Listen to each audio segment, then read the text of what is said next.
రాష్ట్ర వ్యాప్తంగా సంచలనం సృష్టించిన కూకట్పల్లి సహస్ర హత్య కేసులో పోలీసులకు విస్తుపోయే నిజాలు ఇప్పుడు కనిపిస్తా ఉన్నాయి.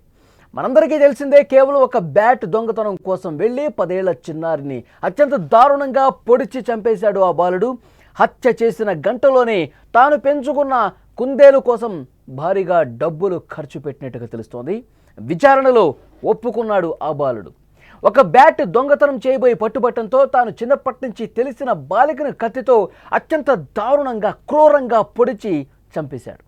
ఈ ఘటన జరిగిన వెంటనే అతను ఏమీ తెలియనట్టు ఇంటికి వెళ్ళిపోయాడు. ఒకవైపు పోలీసులు పాపను ఎవరు చంపారు అని తలలు పట్టుకుంటుంటే, హత్య చేసిన ఆ బాలుడు మాత్రం వారి చుట్టూనే తిరుగుతూ పోలీసుల్ని తప్పుదోవ పట్టించే ప్రయత్నం చేశాడని తెలుస్తోంది. మొత్తానికి బాలుడే హత్య చేశాడని తెలిసిన తర్వాత పోలీసులతో పాటు అక్కడున్న స్థానికులు కూడా ఆశ్చర్యపోయిన పరిస్థితి ఉంది. అతని మెంటాలిటీ ఏ విధంగా ఉంది, అతని స్వభావం ఏంటి, అతడు ఆ బిహేవియర్ పోలీసులు ప్రస్తుతం అనలైజ్ చేస్తున్నారు. బాలుడి పోలీసుల విచారణలో కొన్ని ఆశ్చర్యకరమైన విషయాలు బయటకు వస్తూ ఉన్నాయి. సహస్రను హత్య చేసిన తర్వాత గోడ దూకి తన ఇంట్లోకి వెళ్ళి రక్తపు మరకలు ఉన్నటువంటి ఆ బట్టలను మార్చుకుని బయటకు వచ్చాడు. ఇక్కడ అందరూ ఆశ్చర్యపోయే విషయం ఏంటంటే, చిన్నారి సహస్రను హత్య చేసిన గంటలోపే ఆ బాలుడు తాను ఏదైతే పెంచుకున్నాడో పెంపుడు కుందేలు, అది అనారోగ్యంతో ఉందని తెలిసి దాన్ని హడావుడిగా హాస్పిటల్కి తీసుకెళ్ళాడు. అదే రోజున ఆ కుందేలు చనిపోయింది కూడా. కరుడు గట్టిన నేరస్తుడు కూడా హత్య తర్వాత టెన్షన్ పడతారు. పోలీసులు ఎక్కడ పట్టుకుంటారు, పోలీసులు దొరికిపోతాం, మనం ఇక్కడ ఉండకూడదు, వెళ్ళిపోదాం అని పోలీసులకి దూరంగా పోలీసుల కళ్ళు గప్పి తిరుగుతూ ఉంటారు. కానీ ఆ బాలుడు మాత్రం హత్య జరిగిన రోజు నుంచి పోలీసులతోనే ఉన్నాడు. అతని వ్యవహార శైలి పోలీసుల్నే ఆశ్చర్యపరిచింది. అతన్ని కస్టడీలోకి తీసుకున్న పోలీసులు ఈ కోణంపై లోతుగా విచారిస్తూ ఉన్నారు.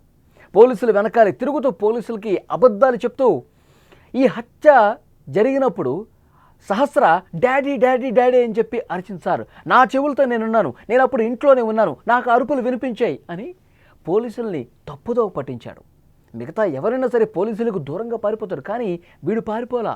పోలీసులతో తిరుగుతూ ఈ విధంగా పోలీసులతో మాట్లాడుతూ డాడీ అని అరిచిందంటే డాడీ మీద అనుమానం వ్యక్తం అయ్యే విధంగా, డాడీ మీద ఈ కేసును తోసేసే విధంగా ప్రయత్నం చేశాడని చెప్పి ఇప్పుడు పోలీసులకు అర్థమవుతోంది. అయితే ఆ పెంపుడు కుందేలుని ఏ డాక్టర్ దగ్గరికి తీసుకెళ్ళాడు, దానికి ఎంత ఖర్చు పెట్టాడు, ఆ కుందేలు అసలు ఎందుకు చనిపోయింది, తర్వాత దాన్ని ఎక్కడ పాతి పెట్టాడు, ఇలాంటి ప్రశ్నలన్నిటి కూడా సమాధానాలు రాబట్టే పనిలో ప్రస్తుతం పోలీసు అధికారులు ఉన్నారు. ఇక్కడ నిజానికి బాలుడి తల్లిదండ్రులు పేదవారు, బాలుడి తల్లి మాత్రమే సంపాదిస్తోంది. ఇక్కడ పోలీసులకు అర్థం కాని విషయం ఏంటంటే, ఇన్ని కష్టాల మధ్య ఆ బాలుడు ఒక స్మార్ట్ ఫోన్ వాడుతూ ఉన్నాడు. కుందేలుకి ఎప్పుడైనా జబ్బు చేస్తే దానికి వైద్యం చేయడానికి డబ్బులు ఖర్చు పెడతా ఉన్నాడు. తన విలాసాల కోసం బయట ఎక్కడెక్కడో తిరుగుతూ ఉంటాడు. అవన్నీ కూడా పోలీసులకి సమాచారం వచ్చింది. మరి డబ్బులు ఎక్కడవి?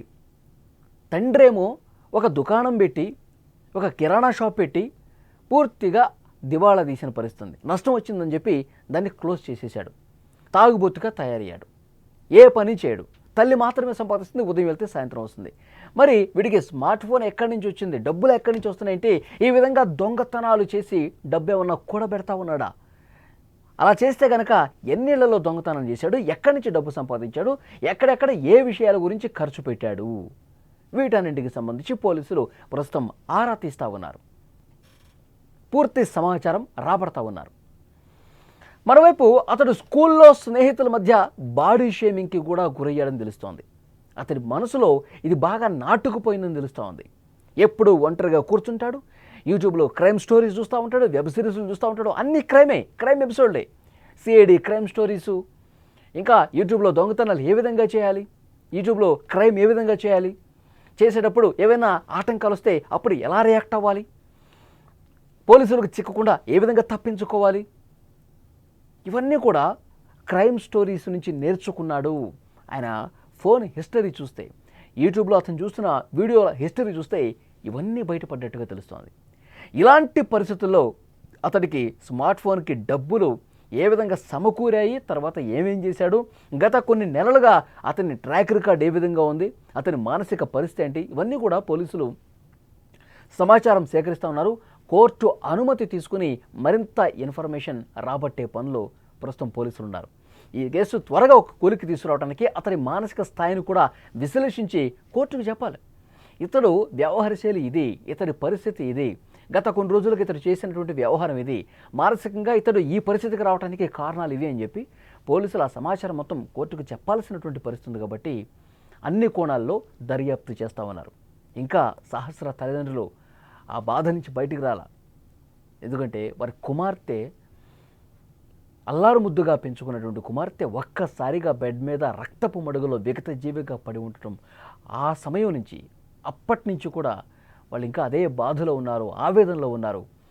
ఏదో ఒకరోజు న్యాయం జరుగుతుంది, వాడిని కఠినంగా శిక్షించాలి, జైల్లో పెట్టేసి వాడిని మేపటం కాదు, వాడు పిల్లాడు కాదు, వాడు చేసినటువంటి పని, వాడి వ్యవహారం, వాడి ప్రవర్తన అది పిల్లవాడి ప్రవర్తన కాదు, దయచేసి వాడిని చాలా అంటే చాలా కఠినంగా శిక్షించాలి, మాకు అప్పగించండి అంటూ ఆ రోజున ఎంత విలపించారు.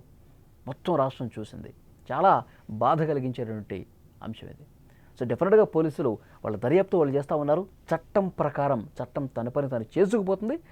ఆ బాలుడిని తప్పు చేశాడు, నేరం చేశాడు కాబట్టి చట్ట ప్రకారమే ఆ బాలుడికి శిక్ష పడుతుంది, మీరు శాంతించండి అంటూ సహస్ర తల్లిదండ్రులతో కూడా పోలీసులు మాట్లాడిన పరిస్థితుంది. సో పోలీసులు ఇన్వెస్టిగేట్ చేస్తూ ఉన్నారు. ఇతడి ప్రవర్తన, హత్య తర్వాత పరిణామాలు, అతనికి డబ్బు ఎట్లా వచ్చింది, అతను ఎన్ని దొంగతనాలు చేశాడు, అతని ట్రాక్ రికార్డు మొత్తం కూడా వెలికి తీసే పనిలో ప్రస్తుతం పోలీసులు ఉన్నారు.